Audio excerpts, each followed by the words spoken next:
समझ लें कि मेरे पास दुनिया की हर चीज़ थी, लेकिन मैं बाहर नहीं जाती थी, मैंने बाहर की दुनिया नहीं देखी थी। अमीर घराने की पाकिस्तानी लड़की जिसके पास न दौलत की कमी थी, न पैसे की कमी थी, न रुतबे की कमी थी तो बस एक कि वह कहीं बाहर नहीं आ जा सकती थी, जिसकी वजह से उसने अपने ड्राइवर को ही हवस का शिकार बना डाला। चलिए देखते हैं वीडियो में कि आगे क्या हुआ। और अगर आप हमारे चैनल पर नए हैं तो वीडियो को लाइक करें, चैनल को सब्सक्राइब करें और बेल आइकन को प्रेस कर दें, जिससे कि हमारे आने वाले हर नए वीडियो का नोटिफिकेशन समय से आपको प्राप्त हो सके। सदफ भाभी मौजूद हैं और साथ सनी भाई मौजूद हैं। सदफ भाभी जो हैं ये एक अमीर घर से ताल्लुक़ रखती थी, एक अमीर फैमिली से ताल्लुक़ रखती थी, जबकि सनी भाई जो हैं इन भाभी के ड्राइवर थे। इस्लामाबाद की खूबसूरत लड़की है और भाई से मोहब्बत की और उस मोहब्बत को परवान चढ़ाया, अपना घर बार सारा कुछ छोड़ कर लाहौर आ गई और भाई से पाक रिश्ता निकाह कायम कर लिया। बात ये अदा इनकी अच्छी लगी है कि कार ड्राइवर से वो जो आपका ज़ाती ड्राइवर था इससे आपको मोहब्बत हो जाती है। ऐसी कौन? मुझे नहीं पता कि कौन सी गिदड़ सिंगी थी, लेकिन मुझे अगर पूछा जाए तो मैं यही कहूँगी कि ये एक सच्चे इंसान है जी। समझ लें कि मेरे पास दुनिया की हर चीज़ थी, लेकिन मैं बाहर नहीं जाती थी, मैंने बाहर की दुनिया नहीं देखी थी। कोई बात बिगड़ जाए, जब कोई मुश्किल पड़ जाए, तुम देना साथ मेरा हमनवा। थी एक अमीर फैमिली से ताल्लुक़ रखती थी, जबकि सनी भाई जो हैं इन भाभी के ड्राइवर थे। इस्लामाबाद की खूबसूरत लड़की है और भाई से मोहब्बत की और उस मोहब्बत को परवान चढ़ाया, अपना घर बार सारा कुछ छोड़ कर लाहौर आ गई और भाई से पाक रिश्ता निकाह कायम कर लिया। बात करके जानते कि कैसी मोहब्बत थी, कैसे वादे थे जिनको परवान चढ़ाने के लिए भाभी अपनी कोठी कारें सारा कुछ छोड़ के सनी भाई के लिए लाहौर आ गए। और सनी भाई के पास कौन सी ऐसी गिल्लड़ सिंगी है जो इन्होंने उनको संगाई है और भाभी भागी भागी चली आई है। अस्सलाम वालेकुम। वालेकुम सलाम। भैजन कौन है? ये मेरी मिसिज है और मैं इनका हस्बैंड। पक्की बात है आप? नहीं कोई शक तो नहीं, अभी निकाहनामा हो गया है तकरीबन। हाँ।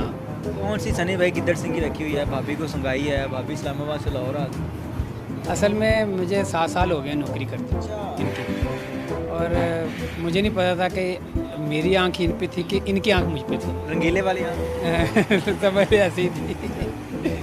और बाद में जब 7 साल का निचोड़ निकला तो इनकी आंख मुझ पे थी।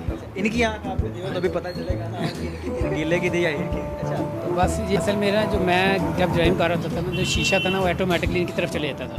शीशा जाता था या रंगीले वाली आंख? नहीं वो आंख खुद ब खुद चली जाती थी। ड्राइविंग हालांकि मैं कर रहा होता हूँ, लेकिन जो शीशा था ना ऑटोमेटिकली, तो फिर जब भी मैं देखा ये मुझे देख रही होती थी।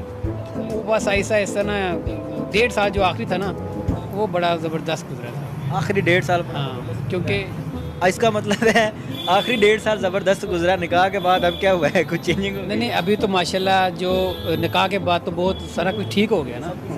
तो जब हमारा काम शुरू हुआ था इश्क मशूकी का जिसको बोलते हैं आप, वो 1.5 साल था। उस 1.5 साल में ना ये भी ज़ाहिर की बात एक अमीर लड़की थी, मैं ज़रा गरीब लड़का था, तो इसको मनाने के लिए इनकी मेहरबानी है कि ये घर बार छोड़ के आ गई। इनके वालिदैन नहीं। सनी भाई आपस की गल है गिद्दड़ सिंगी मेरे कान च दस ये मैं ਤੁਹਾਨੂੰ लिख के दांगा तो ये कुछ पा रहा है। अस्सलाम वालेकुम। वालेकुम सलाम। कैसी हैं? खैर जी जी अल्हम्दुलिल्लाह। क्या बना है, कौन सी ऐसी गिद्दड़ सिंगी सुगाई है, कौन से काले जादू वाले तवीज़ डाले हैं भाई ने? इस्लामाबाद से लाहौर आ गए। ये तो मुझे नहीं पता कि कौन सी गिदड़ सिंगी थी, लेकिन मुझे अगर पूछा जाए तो मैं यही कहूँगी कि ये एक सच्चे इंसान है। सच्चे इंसान जी। कौन सी ऐसी अदा इनकी अच्छी लगी है कि कार ड्राइवर से वो जो आपका ज़ाती ड्राइवर था इससे आपकी मोहब्बत हो जाती है? ऐसी कौन? जी समझ लें कि मेरे पास दुनिया की हर चीज़ थी, लेकिन मैं बाहर नहीं जाती थी, मैंने बाहर की दुनिया नहीं देखी थी। लेकिन जब ये मेरे साथ जाते थे तो मुझे कंफर्टेबल महसूस होता था। कभी मैंने इनमें ये चीज़ नहीं देखी थी कि ये, हालांकि ये कह रहे हैं मैं घूरता था, लेकिन मैंने कभी ये चीज़ इनमें नहीं। आप घूरती?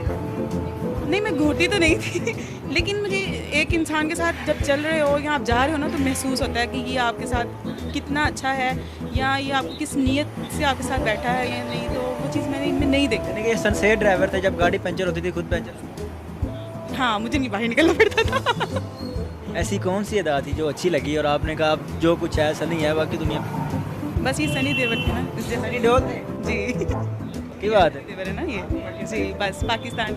इंडियन सनी देओल ने तो नलका उखाड़ लिया था, आप क्या उखाड़? अभी तो मैं टायर ही चेंज कर सकता था। टायर चेंज करने में तो ज़िंदगी चली गई, अब कुछ उखाड़ने की ज़िंदगी आ गई आपकी, क्या उखाड़ सकते हैं? अभी जो मैं अपना काम कर रहा हूँ ना वो खाड़ सकता हूँ, डिब्बे वगैरह बना सकते हैं, उनको खाड़ सकता अपना काम उखाड़ा नहीं जाता, बनाया जाता है, किसी का उखाड़ना है। अरे अभी मुझे बताइएगा कि आलीशान घर है, माँ बाप बहन भाई सब कुछ छोड़ के इस्लामाबाद से लाहौर आ जाना एक कार ड्राइवर के लिए जिसके साथ आपकी मोहब्बत थी, बड़ा बहुत बड़ी बात है। मेरे नज़र में तो बहुत बड़े अल्फाज हैं कि एक लड़की इस्लामाबाद से लाहौर आती है किसी लड़के के लिए, कैसे जिगरा कर? बस इसके बारे में मैं यही कहूँगी कि जब आप किसी से प्यार हो जाता है या इश्क या मोहब्बत, तो उसके आगे आपको कुछ भी नज़र नहीं आता। क्या हुआ था, प्यार हुआ था, इश्क हुआ था या मोहब्बत? तीनों हो गए इकट्ठे। तो इसलिए फिर ये हुआ कि मैं जब इनके पास शुरुआत हुई तो जब एक दो बार मैंने भी इनको देखा कि ये भी लगता कि देखते थे। फिर सनी देओल रोड के ऐसे? नहीं सनी देओल था, मेरे तो ये सनी देओल थे, मुझे नहीं पता था इनकी मैं क्या हूँ। आपकी क्या थी? अभी मेरी तो अब बेगम है ना। अब बेगम में तब क्या थी? आपको उनमें क्या नजर आता? उनको तो सनी देओल नजर आता। वो मैंने आपको बात बताई, जो आखिरी 1.5 साल था ना, मैंने इनको अभी इनका नाम लेके नहीं पुकारा, डरते। लेकिन बाद में जब मैंने गाड़ी के अंदर ही अपना नाम लिया था, मैंने कहा कि मुझे आप अच्छी लगती हैं। अच्छा, आप इनको क्या बुलाते थे? मैम साहब बुलाते थे, क्या बुलाते थे? इनको जाहिर की बात है, मेरे घर की लड़की मैम बोलाना है। उनके अबू? सर जी। सर जी को अब पता है कि बस गेम? सर जी को धोखा हो गया। अच्छा भाभी, कैसे जिगरा किया है, कैसे इतना बड़ा दिल निकाला है कि सारा कुछ छोड़? बस छोड़ना बहुत मुश्किल था, लेकिन इनकी सच्चाई और इनसे जो प्यार था, मुझे मजबूर होके जहाँ पे कुछ अभी इतनी उम्र थी कि मामा पापा शादी का तो नहीं, पढ़ाई का ही सोच रहे थे, लेकिन जब इन्होंने कहा, फोर्स किया कि हमारे घर वाले शादी करना चाहते हैं, तो अगर आप बना सकती हैं तो फिर मना लें। तो फिर मैंने अपने घर वालों को फोर्स किया, तो उन्होंने कहा कि एक ड्राइवर है हमारा, वो समझते हैं आपके जब ख़ानदान वाले थोड़े अच्छे, उन्होंने कहा कि ख़ानदान में इतने अच्छे अच्छे लड़के हैं। तो मैंने थोड़ी ज़िद लगाई, तो मामा पापा नहीं मान रहे थे, तो फिर इन्होंने एक प्लान बनाया कि हम फिर चलते हैं। घर पे आके इन्होंने गिद्दड़ सिंगी चुकाई सुंगाई आपको, रफू चक्कर? बस यही समझ लें कि फिर ज़ाहिरा होना पड़ा। मैंने भी इनसे मोहब्बत की थी, कुछ वादे किए थे, फिर वो निभाने पड़े मुझे। तो अल्हम्दुलिल्लाह मैंने कुछ गलत नहीं किया। हमने अगर मोहब्बत की थी तो हमारी एक पाकीज़ा मोहब्बत थी, और उसके बाद हमने उसको एक शादी के लिए हमने अपने माँ बाप को बोला। जब उन्होंने नहीं की तो फिर हमने ये कदम उठाया कि हमने शादी करनी है तो हमने ही एक दूसरे से करनी है, हम किसी और से नहीं कर सकते। अगर आप नहीं मानेंगे तो फिर हमें दूसरा स्टेप उठाना पड़ेगा, तो फिर हमें उठाना पड़ा। कितनी देर हो गई है घर से लाहौर आई हैं और कभी कॉल नहीं आई वालिद की, वाला की, भाइयों की, बहनों की, कभी दिल नहीं किया उनसे बात? मेरी शादी को 1.5 साल हो गया है, लेकिन याद तो आती है, ज़ाहिर है, मामा पापा हैं, भाई बहन हैं, तो शायद वो कोशिश करते हो। अभी मेरे पास ना नंबर कोई ऑन नहीं है।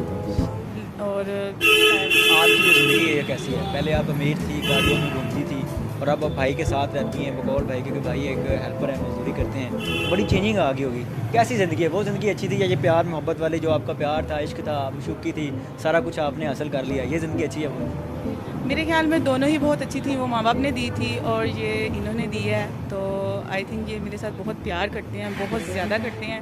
तो शादी के बाद भी मुझे कोई ऐसी तंगी नहीं हुई। मेरी ये अपने हिसाब से हर खुशी, हर ख्वाहिश को पूरा करने की कोशिश करते हैं, और मेरे लिए ये बहुत बड़ी चीज़ है कि मैंने जिससे प्यार किया, कम से कम वो अपनी हैसियत से बढ़ के मेरे साथ वो सब कुछ मुझे देता है जो मुझे चाहिए। तो इसलिए I love you so much. आप क्या? I love you too so much. मार दो नाज़रीन, ये कुंवारों के लिए सवालिया निशान है। भाभी फाइनल लड़कियों को क्या मैसेज देंगी जो प्यार करती हैं, मोहब्बत करती हैं, फिर वादे करती हैं, फिर वादे तोड़ देती हैं, उनको क्या? फाइनली मेरा उन लड़कियों के लिए ये मैसेज है कि पहली बात कि आप अपने माँ बाप को राज़ी करो। अगर वो राज़ी नहीं भी होते हैं तो आप शादी के लिए एक अच्छा स्टेप उठाने के लिए, बगावत तो नहीं है, लेकिन अगर आप शादी करते हो अपने वादों को पूरा करने के लिए, हाँ, महज अगर आप एक रुपये पैसे के लालच के लिए किसी से शादी करते हो तो वो नहीं होनी चाहिए। मैंने रुपया पैसा भी देखा है और इनके साथ तंगदस्ती वाली ज़िंदगी भी देखी है, लेकिन जहाँ पे मोहब्बत है ना, वहाँ पे सब कुछ जायज़ है। और मैं कहती हूँ एतबार और प्यार से बढ़ के कोई दौलत नहीं है। इसलिए सब लड़कियों को स्टेप उठाना चाहिए, लेकिन माँ बाप को पहले माँ बाप से पूछें। अगर वो नहीं मानते तो फिर ये शरीयत के मुताबिक आपको निकाह करना चाहिए। सनी भाई भाभी के लिए कोई गाना डेडिकेट करना? हाँ जी, मैंने एक गाना लिखा तो नहीं था, पढ़ा था, सुना था। गाना पढ़ा? नहीं, पढ़ा भी नहीं था, सुना था। वो गाना ये है कि मैं कोशिश करूँगा कि उस आवाज़ से निकाल सकूँ, लेकिन निकलनी नहीं है आवाज़, आवाज़ से निकाल दें, इसको छोड़ दें। क्योंकि शादी के बाद में आवाज़ें भी चेंज होती है, हर चीज़ जैसे। आवाज़ें वाकई चेंज हो जाती है। अब वो गाना मैं लेकिन के लिए करूँगा। जब कोई बात बिगड़ जाए, जब कोई मुश्किल पड़ जाए, तुम देना साथ मेरा हमनवा।